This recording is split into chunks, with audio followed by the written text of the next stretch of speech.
அஸ்ஸலாமு அலைக்கும் மக்களே.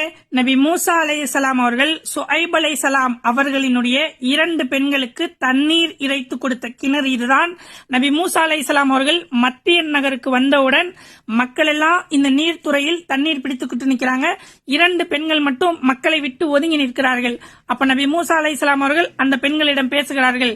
என்ன ஆச்சு, ஏன் ஒதுங்கி நிற்கிறீர்கள் என்று சொன்னவுடன் மக்கள் எல்லாம் தண்ணி பிடிச்சிட்டு நிக்கிறாங்க, அது வரைக்கும் நாங்கள் அங்கே செல்ல முடியாது, எங்கள் தந்தை வேற முதியவர், நாங்கள் தான் தண்ணீர் இறைத்தாக வேண்டும் என்று சொன்னவுடன் நபி மூசா அலைஹிஸ்ஸலாம் அவர்கள் அந்த 2 பெண்களுக்காக தண்ணீர் இறைத்து கொடுத்த கிணறு அதுதான். நபி மூசா அலைஹிஸ்ஸலாம் அவர்கள் 10 ஆண்டு காலம் வாழ்ந்த இடம் இதுதான். மத்தியன் வாசிகள் வாழ்ந்த இடம். திருமறை குர்ஆனுடைய 28வது அத்தியாயமான அல் கசஸ் அத்தியாயத்தினுடைய 22வது வசனத்தில் இருந்து இந்த வரலாற்றை அல்லாஹ் முழுமையாக பேசிக் கொண்டிருக்கிறான். வீடியோவை அதிகமா ஷேர் பண்ணுங்க, மறக்காம நம்ம யூடியூபை சப்ஸ்கிரைப் பண்ணுங்க மக்களே.